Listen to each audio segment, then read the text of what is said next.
आप सभी लोग जानते हैं कि 14 मई को गुरु जो है वो मिथुन राशि में गोचर करने जा रहे हैं। आज की ये वीडियो हम लोग 2 एस्पेक्ट से देखेंगे कि एक तो जब वो मिथुन राशि में जाते हैं तो क्या करते हैं, दूसरा अगर किसी के नेटल चार्ट में मिथुन राशि में ऑलरेडी गुरु बैठे हैं तो उसके ऊपर से, दूसरा नेटल के गुरु के ऊपर से हमारे गोचर के गुरु भी जो है जब जाएंगे तो क्या इम्पैक्ट रहेगा।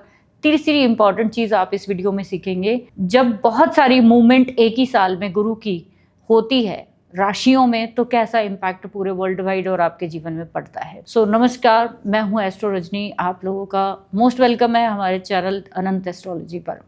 आप लोग जानते हैं कि 14 मई को गुरु जो है वो मिथुन राशि में जाने वाले हैं। तो सबसे पहले आपको ये पता होना चाहिए कि मिथुन राशि जो है ड्यूल साइन है और बुध की राशि है, और ये बुध की पहली राशि है। 2 राशियां हैं बुध की, एक है मिथुन और दूसरी है वर्गो। दोनों के कारक तत्व अलग अलग हैं।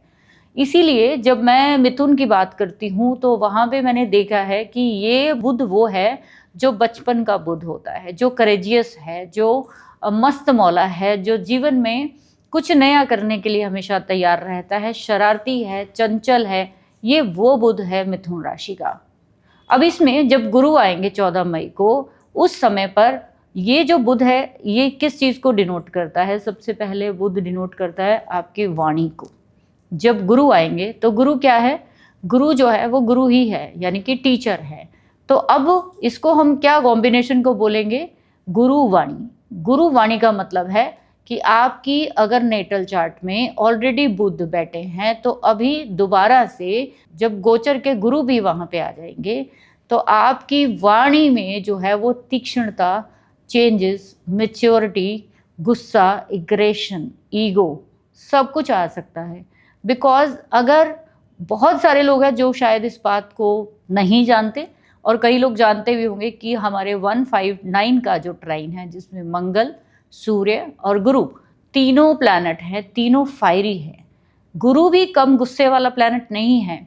सिर्फ सूर्य और मंगल को तो हमने कहा ही है आज तक, लेकिन आप लोग शायद नहीं जानते कि गुरु भी उतना ही गुस्से वाला प्लैनेट है। आपने ऋषि दरवासा की बहुत सारी कहानियां सुनी होंगी कि वो 2-4 मिनट में ही जो है वो बहुत सारे श्राप गुस्से में दे देते थे, और बिल्कुल भी उनके अंदर पेशेंस नहीं थी, वो किसी की बात बर्दाश्त नहीं करते थे। आप देखोगे मिथुन राशि में जब गुरु आएगा ना तो सबसे पहले आपके शोल्डर्स को स्टिफ करेगा। अगर आप कुछ करना चाहते हो ना तो आप अपने आप को बहुत भारी महसूस करेंगे। आपको ना कोई भी करेज करने में बहुत एफर्ट लगेगा। आप ना कोई फिजिकली अगर कोई एफर्ट करना चाहते हो तो नहीं कर सकोगे। हो सकता है अभी तक आप बहुत अच्छी एक्सरसाइज कर रहे थे, बहुत रूटीन से फिजिकल फिटनेस की तरफ ध्यान दे रहे थे, लेकिन गुरु जब मिथुन राशि में आएंगे तो अब ना सिर्फ बातों में ही करेंगे जो भी करेंगे। अब आप रियलिटी में जो है उस चीज़ को नहीं करेंगे।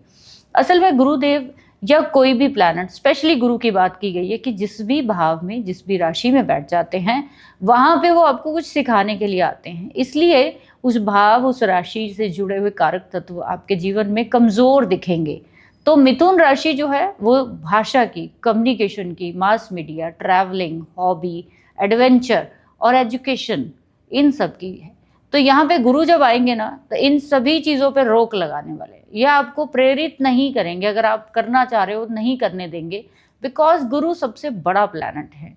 गुरुदेव अगर सबसे बड़े प्लैनेट है तो नेचुरल है कि ये जहाँ पे बैठेंगे उस भाव को कहीं ना कहीं नुकसान ज़रूर पहुँचता है। उसके पीछे भी एक छोटा सा लॉजिक है जो आप लोगों के साथ मैं शेयर करना चाहती हूँ कि गुरु जैसे प्लैनेट जो बहुत नॉलेजेबल है, बहुत हम्बल है, बहुत ही समझदार है, लोगों की भलाई के लिए, लोगों की खुशी के लिए, लोगों के जीवन में प्रोग्रेस के लिए ब्लेसिंग्स देते हैं। जब ये आपके मिथुन राशि में आएंगे तो आपकी उन ब्लेसिंग्स को जो आप दूसरों को देंगे ना वो तो 1 सेकंड में फलित हो जाएंगे। आप किसी के काम को तथास्तु बोलोगे, फ्यू सेकंड्स में उसका काम हो जाएगा, लेकिन आपके अपने काम नहीं होंगे, क्योंकि वो आपके कहाँ बैठे हैं? आपके लगन में बैठे हुए। जब इतना बड़ा प्लैनेट आपके लगन में बैठता है तो जब आपकी बात कही हुई पूरी होने लगती है तो आपको ना ईगो आनी शुरू हो जाती है। आपके अंदर एक अलग से ही अहम आना शुरू हो जाता है। ये अहम धीरे धीरे धीरे आपको दुनिया से क्या कर देगा? कहीं ना कहीं आपको बदनामी की तरफ ले जाएगा। लोग ये कहेंगे कि भाई ये बंदा बात तो सही करता है, लेकिन इसकी बात में दम भी है, इसकी जो कही हुई बात है वो सच भी होती है, लेकिन इगोइस्टिक बहुत ज़्यादा है। ये कहाँ से बात आ रही है? जब मिथुन में गुरु बैठते हैं, आप किसी का कहना नहीं मानेंगे, आप किसी की भाषा को तवज्जो नहीं देंगे। आप किसकी भाषा को तवज्जो दोगे? सिर्फ अपनी, कि जो मैं कह रहा हूँ ना वो ठीक है, बाकी सब दुनिया जो है वो गलत है। जब नेटल के गुरु के ऊपर से जब हमारे गोचर के गुरु आएंगे, तो ये सारी जो चीज़ें आप प्रॉमिस लेकर बैठे हो, ये सारे जागृत हो जाएंगे। अब ऐसे में ध्यान ये रखना है कि गुरुदेव इस साल 18 अक्टूबर को कैंसर साइन में गोचर करेंगे और फिर से वो नवंबर में वापस जेमिनी साइन में यानी मिथुन राशि में आ जाएंगे। 3 बड़ी मूवमेंट्स गुरु करेंगे इस साल में, 3 बड़ी मूवमेंट्स, कैंसर, फिर उसके बाद जेमिनी, फिर उसके बाद कैंसर। यहाँ पे आप देखोगे कि 2 ही राशियों के बीच में वो 3 बार जो है वो आगे पीछे होते रहेंगे। जब किसी भी बड़े इंसान को, जैसे किसी बुजुर्ग को लगा लो कि अगर हम उसको बहुत जल्दी फ्रिक्वेंटली उसकी जगह को चेंज करना चाहे कि अभी थोड़ी देर यहाँ बैठ जाओ, फिर यहाँ बैठ जाओ, फिर यहाँ बैठ जाओ, वो बुजुर्ग जो है वो परेशान हो जाएगा।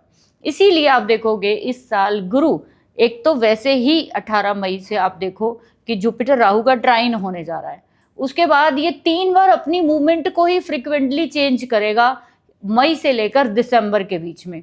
आप देखोगे ये, इसको कहते हैं गुरु अतिचारी, यानी इतनी भयंकर जो इसमें परिवर्तन जो है आपको देखने को मिलेगा कि दुनिया में ना अगर कोई बड़ी त्रासदी होगी तो वो इसी वजह से होगी कि गुरु जो है वो कहीं ना कहीं बहुत फ्रिक्वेंटली अपनी मूवमेंट्स को जल्दी चेंज करने जा रहे हैं।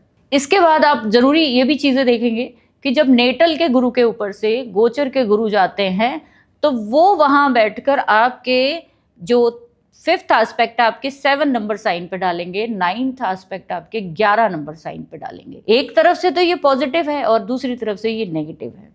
पॉजिटिव इस सेंस में है कि अगर तो आप गुरुओं के द्वारा बताए मार्गदर्शन पे बात करोगे, यहाँ पे सारी चीजें फोकस करेंगे आपकी बात पे, वाणी पे, ये सारा का सारा ट्रांजिट जो है गुरु का आपकी भाषा पे चलने वाला है। भाषा लगन में बैठकर जो बुलवाएगा उसका इम्पैक्ट आपके रिलेशनशिप यानी कि आपके 5वें भाव में यानी 7 नंबर राशि में जाएगा। आपके भाषा ही है जो आपके 9वें घर में आपके एक्वेरियस साइन में जाएगा यानी आपके नेटवर्किंग में। अगर आपकी भाषा में अहम हुआ, ईगो हुई या फिर गलत सलत कुछ भी अंट शंट आप बोलना शुरू कर देते हो, तो फिर ये गुरुदेव जो है आपके जीवन से सारे रिलेशनशिप, आपके जीवन से सारी नेटवर्किंग एकदम से खींच के जो है वो बाहर फेंक देंगे। आपको इस पूरे गोचर में जिनके भी गुरुदेव ऑलरेडी मिथुन राशि में बैठे हैं, प्लीज़ उन लोगों को ये मेरी एडवाइस है कि अपनी वाणी को गुरुवाणी में कन्वर्ट करिए ताकि आपके जीवन में जो सही मार्ग है वो आए।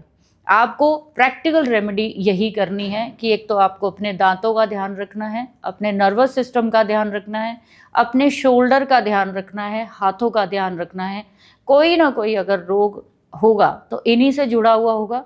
कोई भी स्टिफनेस, कोई भी स्वेलिंग, किसी भी तरह की ब्लॉकेज लाइफ में या फिजिकली मेंटली आ रही है तो आपको बुध की रेमेडी ज़रूर करनी चाहिए। आपको अपनी वाणी और पक्षियों को जो है वो दाना आप देना चाहते हो दीजिए। आप पक्षियों को फ्री कराना चाहते हैं ज़रूर कराइए। आप अगर चाहें तो अपने जीवन में छोटी कन्याएं जो है उनका आशीर्वाद प्राप्त करिए। नहीं है छोटी कन्याएं, माँ दुर्गा को आप छोटी कन्या मानकर, उनको अपनी माँ मानकर जो है अगर उनका आशीर्वाद लेते हो तो मुझे नहीं लगता कि आपके जीवन में ये गोचर कुछ बड़ा आपको नुकसान कभी कर पाएगा। तो सिंपल सी बात है, गुरुवाणी अपनी बनाइए, ठीक है, और जीवन में सफलता पाइए। आई होप सो आपको ये जानकारी अच्छी लगी होगी, आपके जीवन में ये हेल्प करेगी आगे बढ़ने के लिए। Thank you very much.